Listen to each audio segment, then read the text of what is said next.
Olá, muito bom dia para todos vocês que estão aí nos acompanhando desde essa primeira hora do agro. Tá começando a partir de agora o BMC Pre-Market comigo, Débora Oliveira. A participação dos nossos comentaristas, hoje o Alex André, Guga Almeida, Marco Prado, que chega daqui a pouquinho por aqui. E antes, como sempre, né, eu gosto de agradecer a sua audiência, a sua participação aqui conosco. Eu vi que já tem bastante gente aqui no nosso chat interagindo. MPK, que já está aqui dando um bom dia, já deixando um like na nossa programação. Regis Andrade, que também já deixou o like, bom dia para você, Regis. Ulisses de Oliveira, que também está por aqui, Devanir Vieira Sarmento, né, que o pessoal que já estava aqui acompanhando desde mais cedo, Hora do Agro, Neuci Pereira, Thalisson também, Ulisses de Oliveira, Wilson. E aí tá todo mundo aqui nos acompanhando já nesses primeiros minutinhos de programação ao vivo aqui da BMC News. Então, muito obrigada pela sua audiência, é muito importante para nós. Lembrando que você pode interagir sempre aqui pelo nosso chat, deixando as suas dúvidas, as suas perguntas, dúvidas aí para o dia. Quarta-feira tá só começando. E a gente já começa esse nosso pre-market aqui falando dos principais índices da Ásia, que fecharam essa quarta-feira em baixa, horas antes da divulgação da inflação ao consumidor americano de abril, que pode abalar as expectativas de corte de juros, né, se vier resiliente. Já as principais bolsas europeias operam com baixas leves, assim como o pré-mercado de Nova York, à espera do CPI de abril. Em relação às commodities, o petróleo cai, com alta, né, em prévio dos estoques semanais americanos, uma alta que não era esperada, e nesse momento eu vou até atualizar para vocês como que a gente vê agora com o petróleo. Olha só, petróleo Brent cai 1,11 a 76 dólares o barril, WTI está caindo 1,17 a 72 dólares e 85 centos o barril. Né? Nessa prévia dos estoques semanais americanos, acabou contrariando as projeções. Isso gera uma demanda mais fraca. E em Dalian, o minério de ferro subiu pela terceira sessão consecutiva. A alta foi aí de 0,28%. Vamos acompanhar no restante do dia como que a gente fica com a segunda sessão noturna por lá. Mas o fato é que a gente tem aí terceira alta consecutiva nos contratos futuros de Dalian. O único destaque da agenda doméstica, se a gente for falar de dados aqui no Brasil, é a produção industrial, que pode ter a primeira alta em 4 meses, e a gente vai repercutir já isso por aqui também.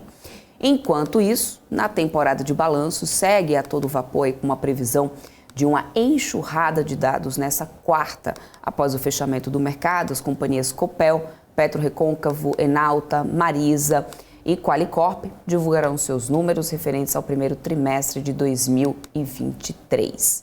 Antes disso, deixa eu atualizar vocês os futuros, né? Eu falei para vocês que a gente vem com uma queda lá fora, então o Dow Jones Futuro cai 0,15, S&P 500 Futuro está caindo 0,10, Nasdaq Futuro cai 0,16. Em relação à Europa também é o mesmo sentido de queda para todas as bolsas, DAX caindo 0,25, FTSE caindo 0,17, CAC na França caindo 0,24%. Então, todas as bolsas lá fora, o cenário, né, é de maior aversão ao risco. A gente acompanhava isso também acontecendo nessa terça-feira e existe essa expectativa aí muito grande pelo CPI americano, deve ser divulgado logo mais às 9h30 da manhã, para repercutir sobre isso, sobre expectativas do dia. Eu já quero dar bom dia para ele, Marco Prado, que está aqui comigo, parceiro aqui de todos os dias no estúdio. Marco, bom dia para você. Quarta-feira somente começando, mas o olho mesmo, ali, o radar mesmo, é nesse dado, é nessa inflação americana, que pode ditar algumas coisas aí em relação aos próximos passos nos Estados Unidos, né, Marco? Oi, Débora, bom dia. Bom dia para você que está assistindo aqui o pré-market. Realmente, o mercado acompanha o CPI, número que vai sair daqui a pouco às 9h30. A gente sabe que é o seguinte, né? Geralmente o mercado ele abre às 9 horas, antecede, né, os mercados futuros, abre olhando o que está acontecendo no mundo lá fora. Então, a abertura desse mercado agora às 9 horas, ele deve ser negativo, acompanhando o viés das bolsas lá fora que operam em leve queda. E depois que saem os indicadores, 10 horas abrem a papelada aqui no Brasil, 10h30 abre a bolsa americana, aí o mercado toma um rumo sempre diferente, mas num primeiro momento agora, a gente tem um viés negativo na bolsa por conta da queda generalizada, leve queda generalizada mundo afora. Isso aí. Falando um pouquinho, né, sobre Fed, a gente tinha, né, uma expectativa muito grande nessa terça por uma fala do presidente do Federal Reserve de Nova York, o John Williams, e ele afirmou que não projeta cortes dos juros básicos esse ano. Mas o dirigente destacou que os próximos passos da política monetária dependerão da evolução justamente desses indicadores macroeconômicos. Em um evento ontem, Williams explicou que no comunicado mais recente, o FONC deixou muito claro a dependência dos dados. Segundo Williams, a instituição não disse que o ciclo de aperto monetário acabou, apesar de estar aberta, né, a promover um aperto adicional, se o cenário assim exigir. E é isso realmente que a gente vem acompanhando, né, nos comunicados, nas entrevistas do Jerome Powell. Isso já não é também uma novidade. Lembrando que ontem Biden teve uma reunião com os congressistas americanos no final da tarde, que parece que não avançou muito, mas o presidente americano garantiu que não vai permitir que o país entre em default. Inclusive, em entrevista, logo na sequência, ali, né, ele deixou algumas falas do Biden, ele dizendo que, inclusive, ele pode até adiar uma viagem ali, que já está prevista, caso veja ali algum avanço na negociação desse teto da dívida. A Janet Yellen já tinha feito esse alerta aos congressistas na segunda-feira. Biden falando sobre isso e diz que vai fazer o que for necessário porque não vai tirar dos Estados Unidos a fama que ele já tem de pagar as suas contas, né, se manter em dia com as contas. Na prática, o que me preocupa, viu, Marco, é o que isso pode significar. Aumentar o teto da dívida nos Estados Unidos, o que isso significa para a economia como um todo, inclusive, né, para a realidade americana, né? Isso é comum, comum não é, claro, isso tem algum histórico recente que a gente possa fazer qualquer tipo de comparação para o cenário que a gente tem agora na economia americana? Muito me vem na cabeça, viu, Marco, aquilo que você estava falando esses dias, se até os Estados Unidos estão com problema aí de dívida, imagine nós meros mortais, né? Ó, acho que assim, a gente tem que pegar alguns pontos, né? Primeiro que política é política em qualquer lugar do mundo. Usando o exemplo do Brasil, um comparativo, o presidente Lula agora, ele estava cobrando os ministros, né, o cargo que ele deu de ministério para algumas pessoas aí, justamente para ficar com um poder maior no Congresso, né, ou lá na bancada em Brasília.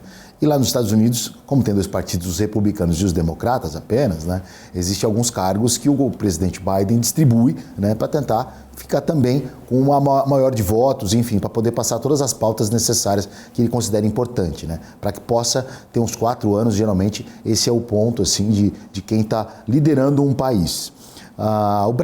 Os Estados Unidos, ele já teve, como a gente citou há uns dias atrás aqui, até mesmo com o Edu, né, se eu não me engano foi no governo Obama, já teve um problema semelhante, né, que o mercado acaba sempre não é nem o mercado, né, o Congresso em si acaba fatiando um pouco mais os cargos, se ajudando um pouco mais ali para não chegar a esse problema. A questão é o seguinte, isso geralmente acontece para o presidente ficar com a corda no pescoço, né? Então assim, com o presidente com a corda no pescoço, quando a gente vê com a faca, nem corda, com a faca no pescoço, quem está na outra ponta acaba negociando mais. A gente sabe que isso é um problema estritamente político, né? Não é uma coisa que está sendo desenrolada para um bem da sociedade americana. Mas eu acredito que isso vai ser resolvido e o mercado não vai se preocupar com isso não. Mudando um pouquinho de assunto, vindo aqui para o Brasil, né? O Ministério da Fazenda deve finalizar essa semana, gente, medidas para fazer com que empresas de e-commerce, especialmente os estrangeiros, paguem os tributos devidos e respeitem a legislação brasileira. A lista de ações será encaminhada para as empresas que poderão fazer a adesão a uma espécie de plano de conformidade. A ideia surgiu depois da polêmica criada pela intenção do governo de acabar com aquela isenção de $50 nas remessas de importados de pessoa física para pessoa física. O presidente Lula mandou suspender essa ideia depois da má repercussão que isso acabou, né, gerando. Integrantes da Fazenda ressaltam agora que não haverá nenhum aumento e nem criação de tributos, porque imposto já existe. Trata-se apenas de um esforço para que os impostos de importação devidos sejam efetivamente pagos. A equipe do ministro Fernando Haddad e ele, pessoalmente, conversaram com representantes das empresas asiáticas Shein, AliExpress e Shopee nas últimas semanas para que elas façam a adesão ao plano de conformidade. Entre as medidas está a determinação para que o site indique o valor total da compra com os tributos incluídos. O site também deve se comprometer a respeitar as leis brasileiras de proteção ao consumidor. A plataforma de e-commerce que assinar o plano também terá de preencher antecipadamente a declaração de remessa de um produto de fora vendido no Brasil e recolher o tributo devido. Na prática, Marco Prado, isso vai mudar alguma coisa do que a gente já tinha aqui na nossa realidade brasileira? Aspas. Lembrando que uma das maiores deficiências que a gente tem nesse caso é justamente a falta de braço nos Correios para poder fazer esse tipo de averiguação, né, quanto às encomendas que chegam. Isso foi um dos pontos levantados, inclusive, porque aí seria o próprio governo dando tiro no pé, né, já que o governo é que toma conta, a União é que toma conta ali dos Correios e não quer privatizar, né, a agência de Correios de jeito nenhum, certo? Exatamente, ponto interessantíssimo ali, né? Faca de dois legumes. Esse governo, a gente sabe que o presidente Lula, ele não é muito da ideia de privatização, né? Tanto a gente está acompanhando a questão da Eletrobras, Correio a gente sabe que não vai ser privatizado, Porto de Santos, outras privatizações que poderiam ser feitas. Quando se privatiza, a gente sabe que um mecanismo muda, a empresa cria uma outra cara, gera emprego, diminui custo para o governo, uma série de coisas, né? E como eu disse até nessa semana, que é melhor uma empresa mal privatizada do que uma empresa não privatizada. Então o governo ele se encontra em algumas decisões pessoais. Outra dela, por exemplo, é a questão de você ter que taxar ou arrecadar impostos para poder alcançar o teto aí, né? Arrecadar mais para poder gastar, né, do arcabouço. Então o governo está procurando algumas manobras para que se tenha uma arrecadação um pouco maior. A gente sabe que a China não tem concorrência, né? Tanto que a balança comercial da China diz isso, eles estão exportando mais do que importando. A mão de obra lá realmente é barata. A tecnologia, o e-commerce veio para expandir mais ainda. O Yuan, enfim, negociar com essas empresas realmente é bem complicado, né? E também assim, a gente sabe que fora esse não é simplesmente a entrega que é feita lá. Isso, o montante financeiro que é espalhado ou que é dividido entre as empresas que negocia, porque todo mundo acaba comprando na China, revendendo, enfim, o dinheiro circula muito mais, né? Então o governo se vê aí de mãos atadas ou numa difícil tarefa. Vai taxar, não vai taxar, onde eu vou pegar o dinheiro, quem que eu vou, assim, agora mudar um pouco a cabeça. O governo tem que ser um pouco mais, né, a mente um pouco mais aberta para poder fazer as suas tratativas e poder seguir os 3 anos que faltam ainda, 3 anos e meio.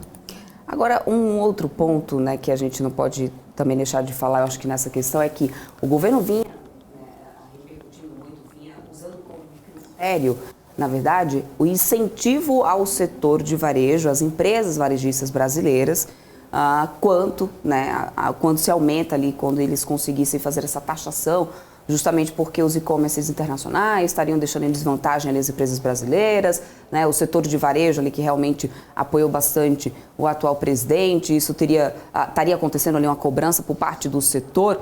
Aí vem o meu grande questionamento. Esse tipo de ação, né, vai realmente ajudar de alguma forma essas medidas adotadas pelo Ministério da Fazenda? Também vai chegar ao objetivo final, até então inicial, que é o setor de varejo, a destravar nessa questão dessa competitividade que eles chamam de desleal com o e-commerce chinês, na tua opinião, Marco? Olha, isso é uma série de, né, acho que o fundamento é uma coisa um pouquinho mais minuciosa. A gente tem que pensar, por exemplo, uma redução de taxa de juros, para você tornar competitivo as empresas hoje de e-commerce ou as empresas de varejo no Brasil, né, com juros muito altos, a gente tem o crédito mais difícil para elas também, refinanciarem as próprias mercadorias, né, o câmbio também é uma coisa que interfere bastante na produção do câmbio, né, um câmbio muito, muito barato também atrapalha nessas negociações. Acho que o governo ele precisa se preocupar primeiro hoje em fazer uma coisa de cada vez, né? É claro, há uma cobrança muito grande quando você assume um país, né? Trocar de governo não é muito fácil, porque são muitas coisas, muitas pontas que você tem que mudar e deixar aquilo no seu formato ou naquilo que você acredita. Mas acho que o governo, a primeira coisa que você tem que fazer agora é preocupar com o arcabouço fiscal agora, parar um pouco com essas conversas fiadas, viagens internacionais. Se preocupar em entregar um arcabouço para que ele possa, daqui para frente, ter até mesmo a questão da responsabilidade que está pegando no arcabouço, né, da responsabilidade fiscal, né, que o Lula não quer assumir responsabilidade caso fure o teto. Então, assim, é o governo se preocupar um pouco mais agora em resolver essa questão de quanto ele pode gastar para poder fazer planejamentos para os próximos anos. Senão vai ficar nesse impasse, a gente já está para maio, aqui daqui a pouco junho, julho, agosto, e não tem um arcabouço pronto. Pura verdade, né? Bom, vamos falar um pouquinho sobre essa repercussão em cima do secretário executivo do Ministério da Fazenda, o Gabriel Galípolo, ele que negou que haja a intenção de assumir a presidência do Banco Central. Para a imprensa, Galípolo negou que exista essa sinalização por parte do ministro da Fazenda, Fernando Haddad, para que ele ocupe a presidência do Banco Central na próxima gestão. Galípolo afirmou ainda que não tem projeto de carreira no Banco Central. A pergunta é, Marco, quem está mentindo nessa história? A gente tem de um lado, assim, o que não seria, inclusive, a primeira vez, o primeiro disse e não me disse nesse governo, né? De um lado você tem o ministro falando uma coisa, aí vem outro, doutor dizendo não é bem assim. Aí agora a gente tem Haddad falando sobre o nome de Galípolo para o Banco Central e o próprio número 2 dele ali dizendo assim, não é bem isso, né? Não tem nem plano de carreira para o Banco Central. E aí? Quando o Galípolo ele assumiu em janeiro, quando foi indicado em janeiro ali, o nome dele foi ventilado, né? E ele aceitou. Ele andou dando umas entrevistas em que mexeu com o mercado. E aí o presidente Lula, ele chamou toda a equipe econômica, ministério, que teve um ministro também falando algumas coisas encontradas que conturbou o mercado, que já vinha numa volatilidade por conta da criação dos ministérios. E o presidente falou, gente, vamos só passar informação, que seja uma informação ali que está todo mundo sabendo, lapidado, para poder ter um discurso único. Esse foi um ponto. E o governo parou de fazer isso e foi muito bacana, porque parou de informações desencontradas. Agora a gente vê o seguinte, o governo tendo que direcionar alguns membros da parte econômica para dentro do Banco Central, para que tenha, e é natural isso, porque ele vai colocar pessoas de confiança ali, você não vai contratar quem você não conhece, vai contratar geralmente ou colocar na minha equipe pessoas que você já conhece. Então o governo quer colocar, por exemplo, o Galípolo e outras pessoas que fazem já parte do governo dentro do Banco Central, para que tenha um poder de um pouquinho maior de decisão em relação a votos para aumento ou corte de juros. Então, assim, é natural essa manobra aí do próprio governo. Agora, a questão é se o Galípolo quer, né? Porque, aparentemente, o Haddad quer mais que ele. É isso mesmo, viu? Bom, vamos dar bom dia aqui para o Guga Almeida, para a gente saber aí das perspectivas para esse dia, né? Tivemos aí o Ibovespa. Muito bom dia, Guga, para você. Deixa eu só abrir aqui o gráfico do Ibov para o pessoal lembrar aqui um pouquinho como que a gente terminou. Quarto dia consecutivo de alta, 107.113 pontos. Guga Almeida, bom dia para você. Você, como estava dizendo muito ontem aqui na bancada, sigo otimista sim.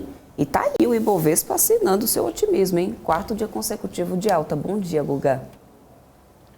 Bom dia, Débora. Bom dia, Marco. Bom dia, pessoal. Pois é, bom, parece que os deuses do mercado estão me escutando, né? Ou eu estou escutando os deuses do mercado. Alguém está falando com...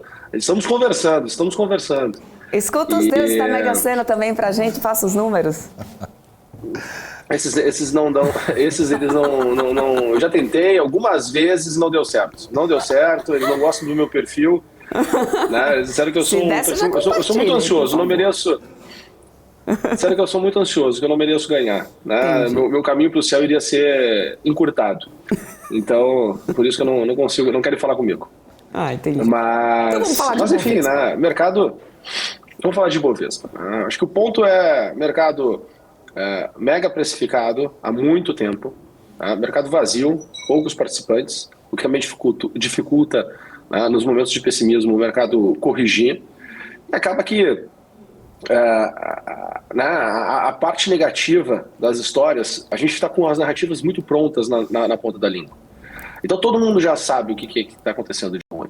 Né? Então a surpresa tende a sempre ser positiva.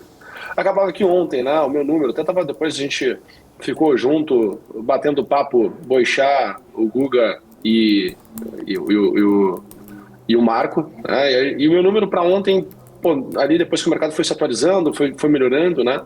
Acabou sendo 109.130 pontos. E chegamos muito próximo daquela região, bateu 109.050 pontos e corrigiu, né? Ajustou. Né? A questão é, ajustou para pegar fôlego, para ir para um próximo nível, ou a gente vai começar a lateralizar nesse patamar de preço. Né?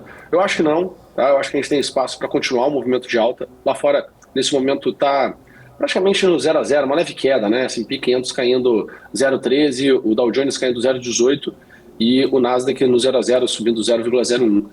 Então, provavelmente a gente vai começar um mercado mais morno, tá? E o que deixa um pouco mais travado, um pouco mais trancado. Quem quiser montar a posição a partir de agora, tá? Ao meu ver, tem que começar a pensar em tomar uma posição um pouco menor, né? Porque eu acho que já começa a ter espaço para uma correção intradiária mais intensa, né, um pouquinho maior, e que faria com que a experiência em estar posicionado fosse muito ruim, tá? Então, essa é a minha visão aqui para curtíssimo prazo. Mas continuo otimista, continuo acreditando que Bolsa tem espaço para poder melhorar, né? Obviamente que para um patamar bem mais elevado, a gente teria que começar a ter algumas surpresas otimistas, ou o mercado olhar começar a ter mais otimismo na forma como tem enxergado, né? Me parece que algumas pessoas já começam a estar com um discurso mais positivo, né? O pessoal brinca que eu sou um otimistinha, não é que eu seja um otimistinha, né? É a leitura que eu estou conseguindo ter aqui do mercado. Mas eu acho que os ventos estão soprando, sim, a favor, e a Bolsa está aí, 108.700 pontos. Obviamente a gente quer ver a Bolsa, quem sabe, ir para 116 mil pontos e começar a escalar e começar a ter um otimismo ainda maior. O problema é que sempre quando tu está no fundo do poço, né, é difícil tu ser otimista. Só que depois que passa, né, o pessoal quando está no bull market, tudo subindo, todo mundo fala, né? Não, você tem que, no momento dos canhões é que você tem que tomar posição. Pô, olha só a correção, aí faz as contagens, mas na hora que tem que, de fato, ter coragem, né, em fazer, pouquíssimas são as pessoas que querem tá tomando aquele risco naquele ambiente, né? Então, as narrativas, elas são muito diferentes, né, quando as coisas passam, de quando a gente está vivendo, de fato, a realidade de um determinado momento. Perfeito, Guga. Eu vou trazer uma notícia aqui, logo depois do intervalo, vou querer a sua análise, inclusive, e também do Alex, que já está chegando por aqui, gente, mas uma notícia que me chamou a atenção também foi o relatório, na verdade, que foi divulgado pelo fundo do Stuberger, né? Ele disse que vê nesse relatório que vê sinais positivos no fiscal para zerar, inclusive, posições em dólar. O que acontece?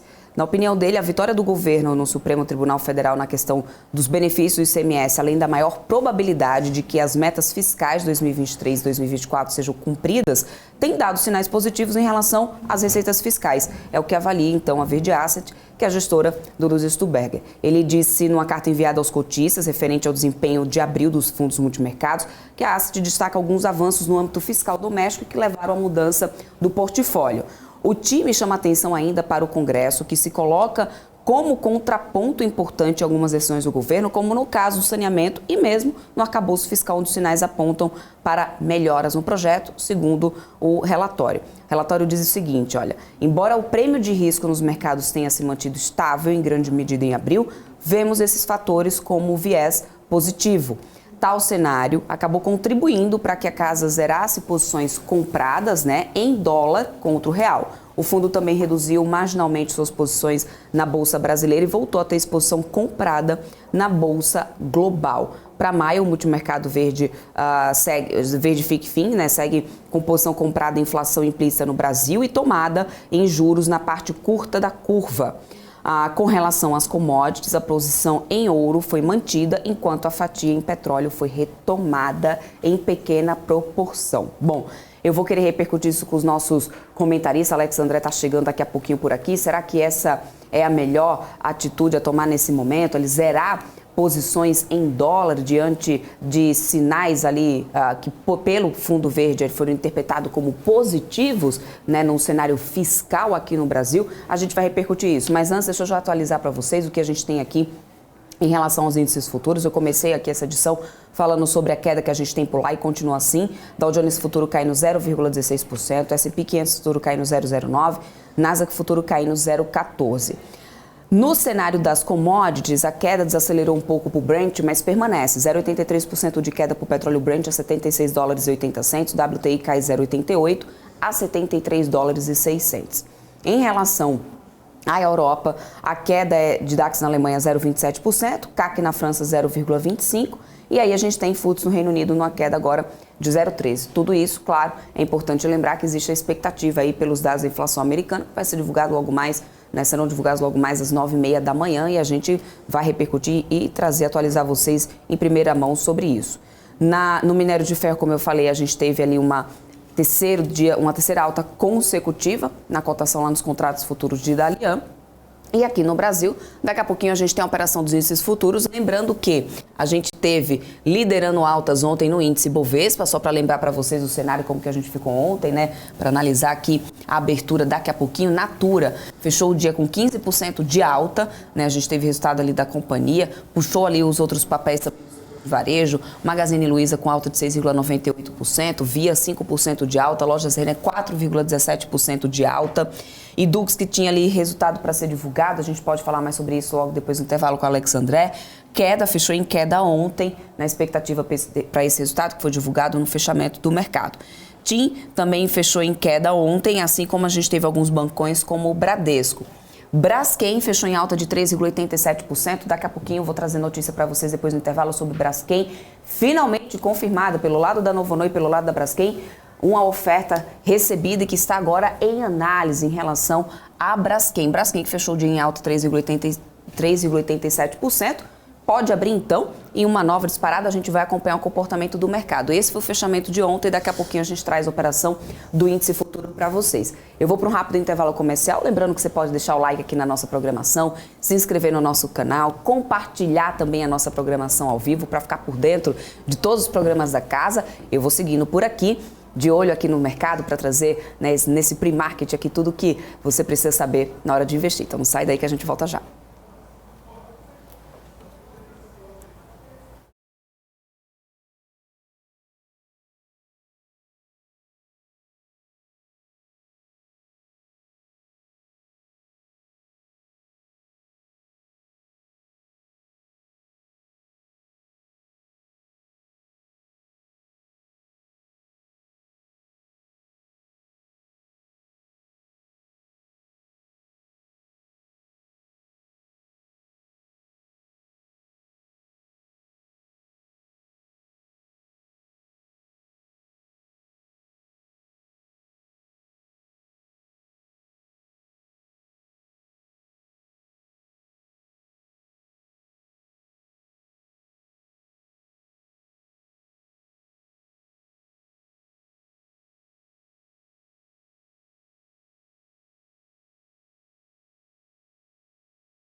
BMC News, informação que gera valor.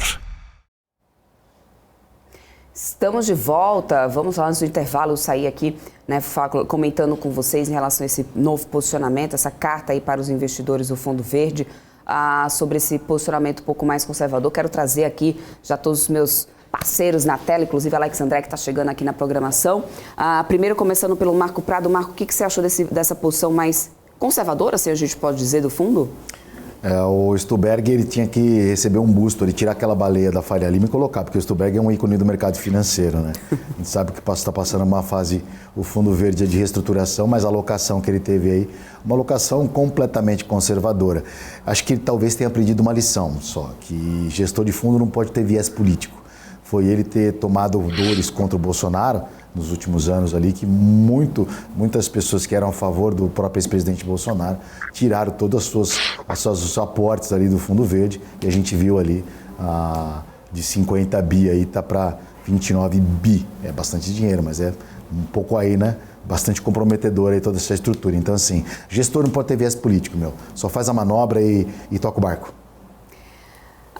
Deixa eu trazer aqui, Alex André, sua opinião sobre essa posição agora, né, indo muito mais para uma renda fixa do Stuberger. Qual que é a tua análise, Alex? Todo mundo está fazendo isso, né, o Débora, o brasileiro inteiro, né, aumentou as taxas de juros, o carry também está atrativo lá fora, o carrego, o diferencial de taxa de juros está... Menos risco, né? O Brasil, entre seus diferenciais, taxa real muito alta, né, então acho que está muito óbvio esse movimento e renda variável, ele não tem um carrego bom, né, então tem que bater o CDI. Como ele é multimercado, ele tem que bater CDI com renda variável, que normalmente ele fazia 1/3, né, que é o histórico dele, tem 1/3 do fundo em renda variável, em ações. Isso atrasa um pouco, né, a geração de alfa do fundo. Então ele já garante, olhando aí o espectro médio ali de retorno dele, já pegando o mercado de crédito um pouco mais estressado, umas taxas um pouco mais atrativas, e fazendo um movimento mais tático. Então depois ele pode voltar para a bolsa, né? Até mesmo ele disse, olha, posso voltar para a bolsa mais para frente se o cenário ficar um pouco mais otimista, como o Guga falou, né? Eu acho que talvez não seja numa reta só, né? numa linear, mas olhando até o final do ano, a gente acredita no quê? No corte de juros, a curva longa já começa a precificar isso, e a bolsa já batendo quase 110, né? Já alcançando, depois galgando 120, isso os fundos já vão montando posições táticas, não vou dizer posições estruturais, mas isso já vai sendo repercutido pelo mercado. Não é o que a gente está vendo isso hoje, mas um pouco do que foi esses últimos 4 dias, se a gente tiver mais notícias positivas pelo fiscal, né, pelo cenário político, a gente pode continuar tendo dias mais positivos em comparação até mesmo com os outros emergentes, e sendo mais uma vez, né, aquele favorito, né, em relação à alocação em equities. Guga Almeida, pela tua análise aí sobre dólar, do que a gente vem falando já nos últimos dias, inclusive, é o momento, na tua opinião, de desmontar posições de dólar? Você concorda aí com essa nova movimentação do Fundo Verde? Vamos lá, né? Concordo com o que o Marco falou, que o Stuberg é um ícone do mercado financeiro, e como sendo um ícone do mercado financeiro, essa decisão que ele faz com que também os vieses de muitas pessoas do mercado financeiro mudem. Então, acho que essa para mim, assim, para olhar para a dinâmica do preço do mercado, né, esse seria o estímulo novo que eu vejo no momento, né? Então, o mercado ele tende a começar a olhar, né, para o dólar também como, puxa, acredito que o dólar possa vir para um patamar mais abaixo, né? E aí começa a se tornar aquela profecia autorrealizável, né? A gente, analisando o dólar desse patamar de preço que nós estamos agora, né, o dólar não conseguindo se manter, né, acima dos R$5 e caminhando, né, em direção às projeções que a gente tem. E quando eu olho para uma projeção aqui de dólar para baixo, né, a projeção que eu tenho é lá na região dos 8,15. 4,815, tá? Não é 8,15, 4,815 aqui do futuro, tá? E aí, perdendo esses 4,815 é para 4,615. Se a gente for pensar, muda completamente, né, a cabeça das pessoas. Primeiro, se a gente chegar nos 4,80, né, vai mudar bastante o mindset das pessoas, porque a gente teve aqui nessa região de 4,80, ela era uma região de topo muito forte lá em 2020, certo? Lá no final de 2019, início de 2020. Se a gente vier a perder esses 4,80, pô, vai mudar absurdamente a narrativa de todo o mercado. Tá? E muitas das narrativas que se estava tendo no final do ano passado e, enfim, ao longo do ano passado também, foi, né, a narrativa de dolarizar o capital. Então, muita gente, né, a venda para a pessoa física estava muito forte em relação a isso. Então, também as pessoas elas têm um pouco de aversão em aceitar, né, essa opinião de, opa, será que não é a hora mais de dolarizar, né, o capital? Né? Então, todo mundo começa a ficar um pouco mais balançado, vai entrar uma pimentinha nova aí na leitura de todos os mercados, porque o Stuberg é o Stuberg, né? Então o mercado todo para escutar quando ele está disposto a falar.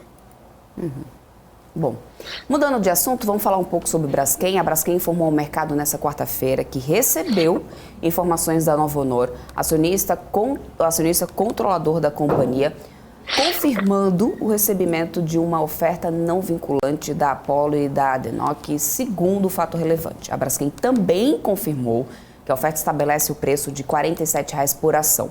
A Novonor informou ainda que a oferta encontra-se sob sua avaliação e ressalta que não há qualquer decisão, mesmo que preliminar, tomada ao seu respeito. Alex André, parece que agora, né, controlador e controlada se entraram num diálogo ali sobre ofertas ali recebidas ou não. Mas não é bem esse valor de R$ 47,00, é isso mesmo, Alex? Exatamente. A gente fala que é 47, mas não é tão bem assim, né? Nos termos do acordo, é R$ 20,00 em cash por ação, R$ 20,00 que vai ser pago, né, ao longo dos próximos anos, né, e R$ 6,00 trazendo valor presente, tá? Então, ou seja, quando a gente fala esse valor, a gente está chegando ali numa ordem de R$ 47,00, que foi divulgado. Inclusive, essa informação, quero agradecer publicamente aqui, mandou essa informação, foi o João Castaldo, né, um analista também que está sempre aqui na BMC, e mandou essa informação aqui para a gente. Então, vamos ficar de olho, né, em relação a não só esse preço, mas também as condições, e deve ter uma correria maluca aí, Débora, em relação ao papel, né? Vamos ficar de olho, porque coloca aí depois, se você puder, né, o preço do ativo, do Guga também puder comentar em relação ao preço atual e o preço, né, que foi ofertado, e o mercado tentar arbitrar isso daí, né?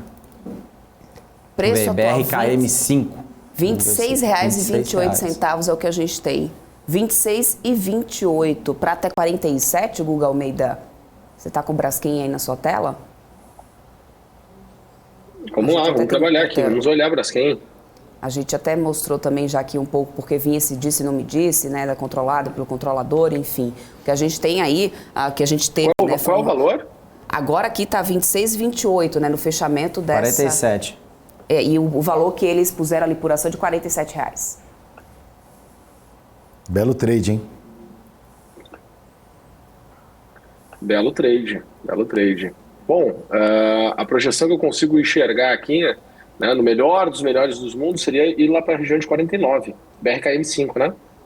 Então, acho que a 36,60, né, seria, se a gente fosse analisar assim, poxa, o movimento do preço, né, se esse movimento do preço estivesse acontecendo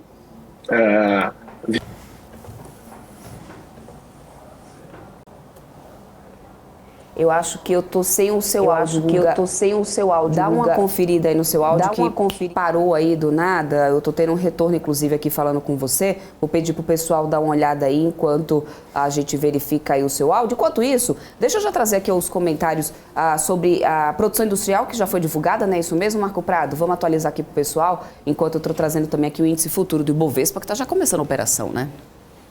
Exatamente, aqui ó, o índice futuro, como a gente, né, sempre fala, na abertura ele acompanha o movimento das bolsas lá fora, operando uma leve queda agora nessa manhã, né? O dólar também opera agora abaixo dos R$5. Esperando daqui a pouco, daqui 17 minutos, o principal número do dia, o CPI, que você vai acompanhar aqui na BMC. A produção industrial do Brasil veio um pouquinho acima da expectativa, isso é bom, né? Sempre número verde na tela sempre é bom, né? Com exceção do Palmeiras, óbvio. Número verde sempre é bom na tela e vermelho é ruim. Então veio acima da expectativa. Vamos dar uma acompanhada, por exemplo, na segunda-feira, o Boletim Focus, se vai ter um aumento de projeção para o PIB, né? Vamos ver aí a produção industrial dando esse mais um viés positivo. O Brasil está dando shows. Os indicadores no Brasil aí têm vindo pelo menos aí, ó, de vento em popa. Sem arcabouço. Imagina com arcabouço pronto. Isso aí, vamos ver. Bom, esse arcabouço parece que vai ser adiado mais uma vez ali, segundo o relato. Vai estar novela isso aí. Já até perdi as contas ali do quanto adiamento. Ô, Alex André, vamos falar de resultados? CVC, começando aqui pela listinha da gente, a gente já tinha aqui comentado um pouco sobre a expectativa de alguns resultados nessa terça-feira. A CVC saiu, foi divulgado. Vou abrir aqui o setor enquanto você me fala sobre um pouco aí de CVC, do que deu aí nesse resultado que foi divulgado ontem no final do pregão, Alex. Ótimo. Bom, Débora, então em relação ao resultado do CVC, né, nós vimos aí uma questão muito importante, né? A questão de reservas teve um crescimento de 40%, foi recorde, né? Melhor do que foi o pré-pandemia. Legal, mas e as receitas? As receitas ficaram flat, a gente não teve incremento de receita. Qual foi a explicação para isso? Uma queda do take rate, né? Ou seja, o percentual daquilo que ela se apropria, né? Ou seja, da sua comissão pelas suas vendas. Então, a gente fala bastante sobre isso, né? Os cruzeiros, né? Ele tem um take rate menor, né, do que outros modais, né? Então, a gente vê aí uma temporada de cruzeiro muito forte e isso trazendo uma receita que é representativa, mas não é tão forte em relação ao consolidado da companhia, tá? Então, acho que o que continua a preocupar, mesmo com um cenário de recuperação, né, de reservas muito fortes, de uma receita flat, é o endividamento. A companhia tem uma posição de caixa um pouco conturbada, apesar de fazer o reperfilamento de dívida, né, com seus credores. A gente está falando de uma queima de caixa, a companhia, né, chegou a até fazer, isso piorou bastante porque teve um pré-pagamento de uma dívida de 850 milhões de reais. No final do dia, a companhia queimou caixa, né, teve aí um operacional que mostrou, né, uma melhora agora no primeiro trimestre, mas o financeiro ainda está muito atrasado, o papel sendo negociado ali entre 4 vezes meia EBITDA. Não é uma pichincha a nossa avaliação lá na Sara Invest, né? O Saravale ele gosta de CVC para um perfil mais agressivo, né? Então de alocação falando aqui, mas não é um papel para quem gosta de previsibilidade, um papel de dividendos, pelo contrário, né? Um papel que demanda muito o crescimento da economia e também por parte da empresa fazer sua lição de casa dentro da sua estrutura de capital, Débora. Então acho que o resultado veio um pouco dentro da expectativa operacional que traz um alento, que traz uma melhora para os próximos trimestres, tá? É isso aí. Deixa eu voltar aqui com o Guga Almeida, ele que já está retomando aqui. Vamos lá, Guga, seu mic, acho que agora já está ok. Fala aí comigo só para eu saber se eu estou te ouvindo. Fala contigo, tá me ouvindo? Aí, boa. Braskem, a gente estava dando uma olhada aí nesse belo trade. Vamos lá, né? Então, o número que vocês estão falando é 47, correto? Isso. Então, se a gente olha aqui para 47, né? Eu estou com o número aqui, minha projeção podendo chegar na região dos 49, tá? Acredito ali que no meio do caminho, se a gente fosse ver, né, um movimento subindo gradativamente, acho que a região ali dos 36,60 é uma região de resistência forte, tá? Mas se o preço for trabalhar lá nos patamares lá mais acima, né? E aí tem que entender um pouco, porque eu de verdade, não entendo a operação, tá? Consigo olhar aqui o comportamento do mercado. Eu acredito que, poxa, a resistência mesmo se dará lá na região de 49, de 49 não tende a passar, tá? Pelo menos se tiver esse movimento mais rápido aqui no curto prazo, certo? Então é esse movimento que eu tô vendo. Perfeito. Deixa eu só me despedindo aqui dos meninos no estúdio. Marco Prado, seu recadinho aqui final nessa terça-feira para o pessoal. A gente tem daqui a pouquinho o CPI americano, grande expectativa, né? Inclusive dos investidores. Gente, vamos esperar o CPI, né? Vamos ver como esse número vai refletir aí. Expectativa do mercado, na verdade, não tá tão complexo o número lá fora que não dá para arriscar muito não. Realmente é esperar, aguardar esse indicador que vai ditar o ritmo aí. Então, desejo a todos aí um ótimo pregão, bons negócios e até amanhã, pessoal. Obrigada, Marco Prado, Alex André. Não deu nem para poder a gente falar da metade dessa temporada de resultados. Já tem tantos outros aí para essa quarta-feira. Ainda está agitada essa temporada. Tem algum destaque aí, na tua opinião, para deixar no radar para o pessoal? Hoje temos diversos, mas eu deixaria uma empresa fora do radar, baixa liquidez, perfil agressivo, Estapar. A prévia já foi muito boa. Mas o resumo aqui, Débora, pelo CPI, acho que o próprio Marco falou, né? Não dá para arriscar muito, mas eu vou dentro do consenso, que é 0,4, mas mesmo assim o mercado pode ler diferente, né? Então toda hora o mercado lê de uma forma diferente. Quando vem 0,4, veio dentro da estimativa, o mercado já começa a falar, desacelerou, pode vir uma recessão. Quando vem forte, reclama da inflação, né? O mercado sempre vai reagindo de uma forma muito dinâmica, né? A gente não tem um mercado previsível aqui, o mercado não comprou uma tese estrutural dos Estados Unidos, né? Toda hora tá indo para um lado, né? Então acho que é isso que a gente tem visto, mas aqui no Brasil falta aí alguns pontos para a gente se resolver, principalmente falta fiscal, né? Tá dentro da nossa casa aqui, nossos políticos começaram a resolver para a gente ter uma leitura um pouco mais previsível de bolsa, e as últimas falas essa semana ajudaram bastante. Esse é o recado final e temporada de resultados. Acho que muitas companhias que não reportaram resultados nem tão bons agora, mas parece, né? Algumas companhias, inclusive, que eu li resultado, parece que a partir em diante de 2023 vão ser resultados melhores que 2022. Débora. Perfeito. Obrigadão, Alex. Uma ótima quarta-feira para você também. Guga Almeida, antes de você retomar aqui para a gente dar uma olhada em Braskem, a gente estava falando sobre resultados de CVC, Alex estava trazendo aqui um resuminho de CVC. Vamos dar uma analisada aí no papel, no gráfico, depois desse, né, com esse resultado aí já divulgado, para o pessoal ficar de olho aí do que poderia ser um bom ponto de entrada talvez para a companhia ou não, se deve ainda manter cautela em relação a esse papel. Sim, um setor que é sempre muito afetado pelo câmbio, né, Guga? Sim, mas como todo mercado, né, Débora, já vem sofrendo já há algum tempo. Né? Se nós olharmos aqui para a CVC, pô, ela navegou muito próximo a R$50, né, no ano passado. E agora a gente chegou a trabalhar aqui a R$2,50, tá? Então, pô, chegou... É aquela coisa, né? A narrativa, ela tá muito bem estruturada na boca de todo mundo.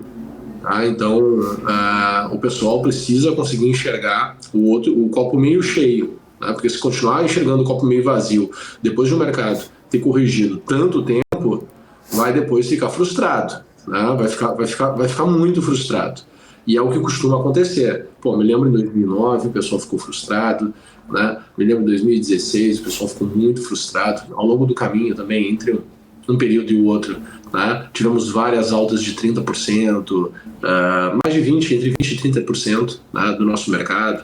Entre 2002 e 2008, tivemos várias correções maiores de entre 20% e 25%.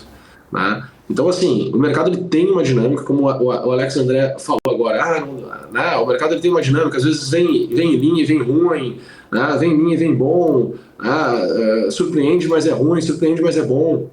Né? O mercado ele tem, de certa forma, uma vida própria, e isso faz com que as cabeças inteligentes sofram tanto, né? Porque tentam teorizar tanto, né, que acaba não conseguindo surfar a dinâmica dos preços. E aí acaba tentando, né, pô, se eu não consigo surfar as dinâmicas dos preços, eu vou dizer que o preço não importa.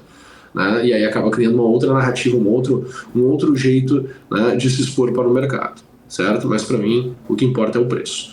Certo? Então, olhando para a CVC, acredito que tem espaço aqui para voltar para a região de R$4, né, e o melhor dos mundos no curto prazo seria voltar para R$4,95. Então, se voltar para R$4, é algo em torno ali de 30% de upside, né? Se for para a região dos R$5, aí nós estamos falando aí quase 60% de upside. Perfeito.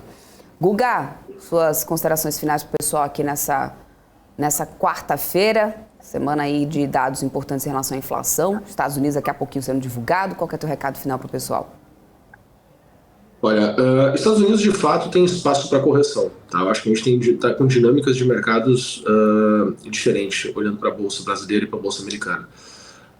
Muitas pessoas tentam, pô, mas existe uma certa correlação. Se tu tentar fazer correlação de qualquer coisa, tu vai conseguir achar de certa forma uma correlação. Né? O que de fato é que me parece que o ciclo lá do mercado americano, né, ele está num outro momento, num outro estágio. Parece sim que ele tem espaço para correção, né? E aí tem que ver o quanto essa dinâmica de correção lá poderia contaminar o nosso mercado. Quando a gente olha para 2008, por exemplo, tá? Lá também estava pior do que aqui, a gente estava ganhando grau de investimento, e a gente sofreu numa dinâmica porque muito da posição tomada nos Estados Unidos, tomada no Brasil, né, ela era com uma venda de posição nos Estados Unidos. Então o pessoal, né, tinha lá os hedge funds, eles tomavam posição no Brasil, estavam comprando no Brasil e vendidos nos Estados Unidos. Quando teve um problema grande, que a gente sabe lá nos Estados Unidos, e ele foi desencadeando outros problemas, né, chegou um determinado momento que impediram a renovação dos aluguéis nas instituições financeiras, porque o mercado, quando ele tinha percebido, né, que estava muito ruim em um determinado setor, ele foi lá e, pô, vamos vender, se financiar para tomar pontos dos mercados que estavam em crescimento. Quando essa dinâmica foi quebrada, automaticamente a nossa bolsa começou a acelerar o processo de queda, o processo de correção. Então a gente caiu muito forte em 2008, né, muito dentro dessa quebra dessa dinâmica, né? E aí, quando isso acontece, de fato, né, um mercado puxa o outro e aí cria uma bola de neve, né? Se a gente for olhar também para 2020, né, a nossa correção que a gente teve e o excessivo circuit break foi muito pela dinâmica de que os fundos também aqui no Brasil foram obrigados a zerar suas posições, né, a reduzir suas posições, a vender suas posições. Isso criou toda uma dinâmica de mercado que potencializou uma determinada tendência.